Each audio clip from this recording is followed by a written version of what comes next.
Valerie was very cool, man. She always supported Ed. She really had a family, tie, saying, that Italian blood, we're family all together all the time. And she really kept the guy, I think, from going like he did. I think once Valerie left, that's what happened, Ed. If my wife left me right now, and my kids were gone, and I was just in a big old house by myself, I'd get a little deep. Yeah, I'd go out there a little bit. We come over there and help you. Self-indulgent rock stars. That's what happened to Mel. You got to keep a leash on him. What happened to Mel Gibson? He was married for like 15 years. Yeah. The chick kept him on these, semi-straight and narrow. Not, you can never have a pop, but just kind of keeps you in line. And then she split.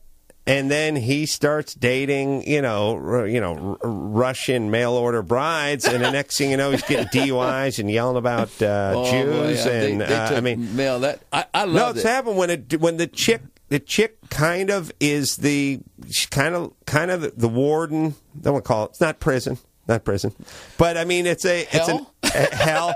Same hell, different devil. That's when you get remarried. He ends up same hell, different devil. Someone with a pitchfork needs to be standing near you, making sure that you don't get too far out of line. And when they split for too long, shit happens. And probably that's what happened. I think that's part of it, But whatever it is, it was no fun, and it wasn't what I wanted it to be, and all that.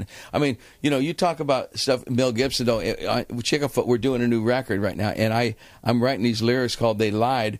About all these things. It's called No Change. The song is called No Change. And I mentioned Mel Gibson, because I'm thinking, they lied about Elvis. They lied about, Japan. They lied about Jesus. They lied about Elvis.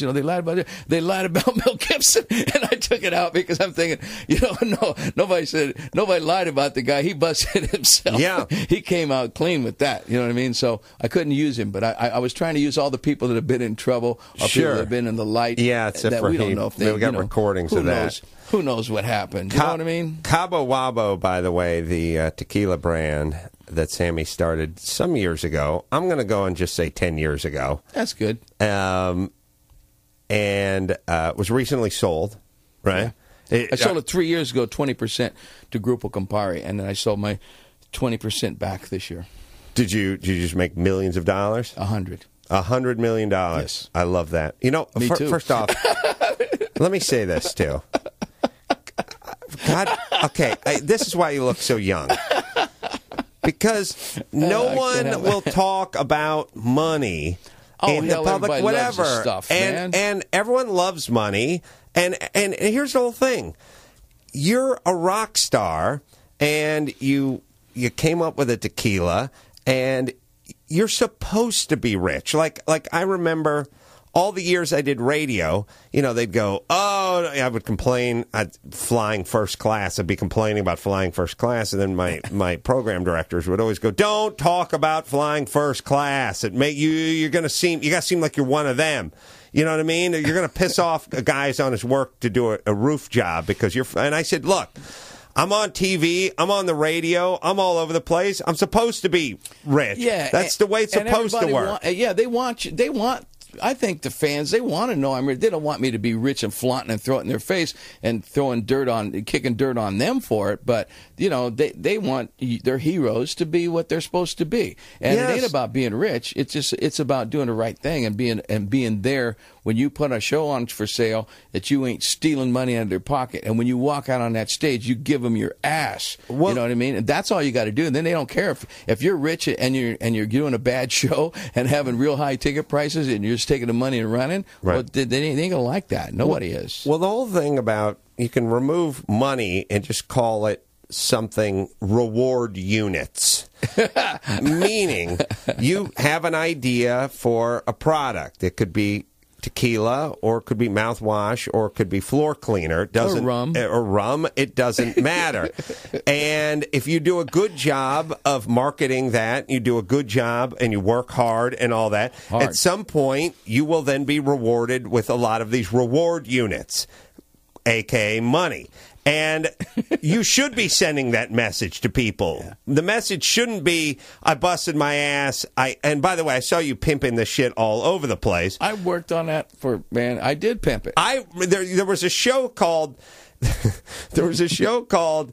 Celebrity, I think it was like Celebrity Hobbies. and you'd see Fabio. And Fabio's like into dirt bikes. So he'd be out riding the street. He's like, hey, I'm Fabio. Hey, you think of me as a model? But you know what? I like to rip it up on my Honda 250. And he'd show his thing. And then they'd talk to, Elke Summers, and she'd talk about her thing as building ships in a bottle. And then the last one, I remember, whoever it is, I don't remember, but it was like celebrity. If it was me, they'd show me working on my car, something like that. I celebrity cars back. Celebrity I'm happy hobby. To know that you're a motorhead. Do you know what Sammy Hagar's celebrity hobby was? Cooking with Cabo Wabo tequila. And it is. And he would hold up the bottle of tequila in front of him. But that'd be like, it would be like if Fabio said, or Fabio, I think it's Fabio, right? Yeah. It'd be like if Fabio said, my hobby is working on my website, Fabio.com. Yeah. That's Fabio.com. No, you see, the difference is that you did a 10-minute commercial for your tequila in the middle of your hobby. But it was part of my lifestyle. You see, I really do cook with that. If you got a kitchen, I'll go in there, get me some shrimp and some onions, some garlic, and some cilantro, and a couple of jalapenos, and I'll bust you out some rockin' shrimp. Really? I'm into it. I'm into tequila. cooking. I'm gonna write a cookbook next. You think I'm joking? I've been talking to my publishers. I thought you were just pimping your tequila. You weren't working with Jose Cuervo. See, when you own something, you start it from scratch, right, with your own blood. I didn't endorse it. I didn't go buy it from someone, or someone owned it and they used my face. I fucking went down and got the bottles and took it to the factory and had them filled up, sat there with them filling them up. And we used to use a hairdryer to blow dry the shrink wrap on top of that thing. A hairdryer sitting right there in a thing and blow dry each bottle. Right. That's how much soul and stuff I put into that. So when I'm out there pimping it, I'm going, I got a tattoo on my arm too, and that's no fashion statement. I love it, like putting your kid's name on. I'm so proud of starting a tequila company and having it be that successful.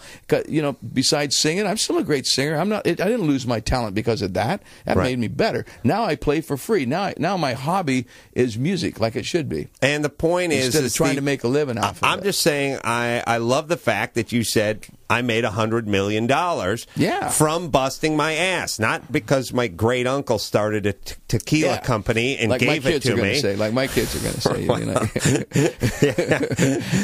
Oh, my God. We'll talk about that in a second. We need to take a quick break. Back with the great one. Pass that bottle over here. The Red Rocker, my uncensored life and rock, Sammy Hagar. One of the good ones. Right back after this. If you're a small business owner, you probably love what you do, but you probably don't love invoicing. God, that blows. FreshBooks is an easy-to-use online invoicing service that saves you time, gets you paid faster, and makes you look like a pro. And anyone can get started with a completely free package at FreshBooks.com. Plus, every day FreshBooks is sending a birthday cake to one of our listeners, and it doesn't have to be your birthday. That's how much they love you. So to enter, tell them Ace sent you, and sign up at FreshBooks.com. That's FreshBooks.com. Hi, I'm Larry Miller, but in a way, aren't we all? And this week with Larry Miller, we talk about chicken fried steak, giant tumblers of scotch, and the best laugh you've ever had. Join us, only on Ace Broadcasting. But you knew that.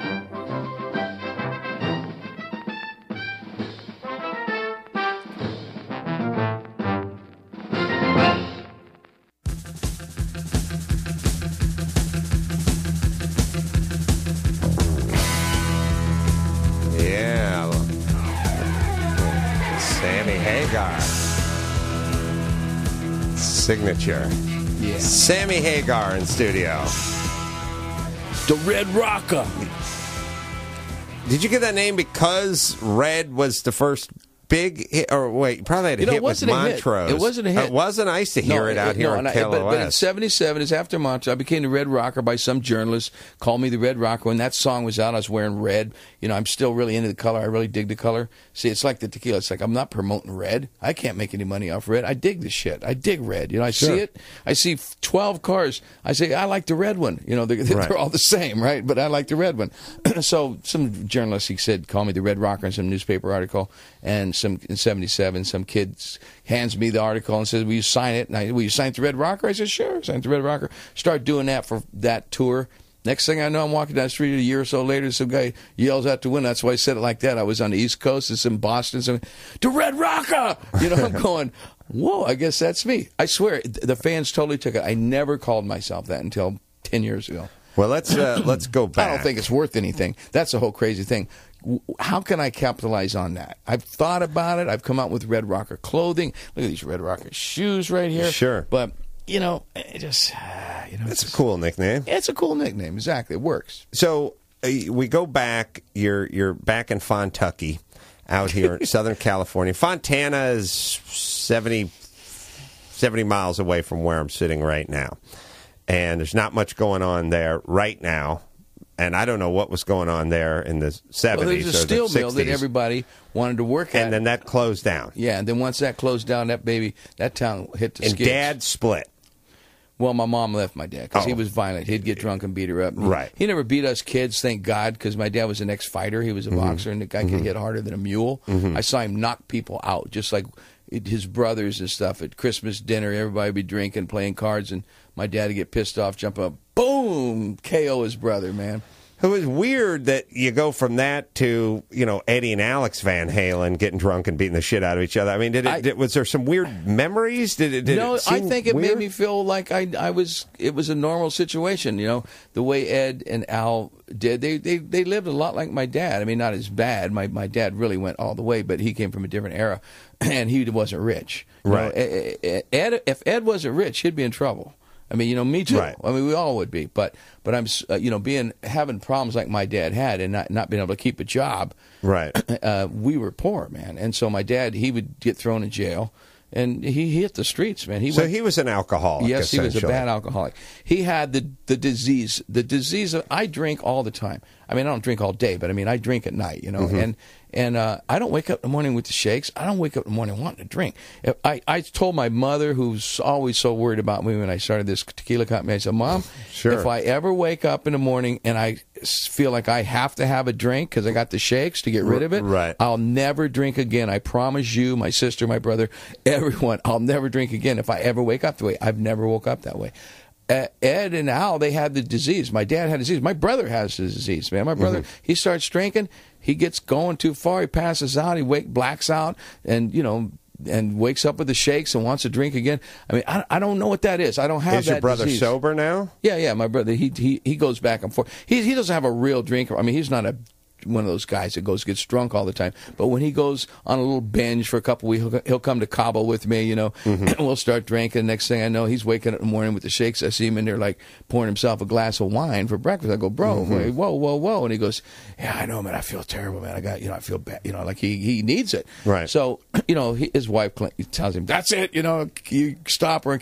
So he's smart about it, you know, but he's not a rock star, you know. Right. So I'm just, thank God I don't have that gene. I got other genes. I mean, look, I got to have pussy. I'm telling you, you know, I mean, it's like my old lady, I chase her around her house and I'm sitting there saying, well, she goes, oh my God, you know, you just had some like this morning and it's in the afternoon. I'm trying to get some again. Yeah. And the pink rocker. Yeah. Yes. So, hey, baby, it could be worse. It could be the brown rocker. Yeah. It could be worse. So your dad's an alcoholic. Yeah. The dad, I love to hear how everyone came to the success, and I found that the one through line with most people who have success, because they're all different arenas, whether it's Richard Branson or it's you playing rock music one day and being an entrepreneur with the spirits and the tequila the next day. First thing they have is a motor. They just get up in the morning and they want to do something. Like they have ideas and they want to execute them. And, you know, everyone sits around all day and they go, who do you know? Or how did you get into this business? Or how did you start? Or who handed this to you? Or who told you? Everything starts with an idea. And the people that are successful have ideas and they see them through and they work them. And they just have a metronome that moves a little faster than everyone else's. They like to get out of bed and get started. They like projects. You don't. No, But how did you see this thing through? How do you... You might have more of that than you give yourself credit for. I don't see long visions, but my ideas have vision. It's a funny thing. I'm very narrow right here in front of me, one step at a time, So I didn't start this to be the biggest tequila company in the world. No, I don't mean that. I had no idea it was going to do that. You didn't lose. Lucky. No, you didn't get lucky. You didn't lose. You didn't come up with the idea on Monday and lose interest in it on Friday. No, absolutely not. You I kept have going. passion. I'm not saying you said, I'm going to sell this for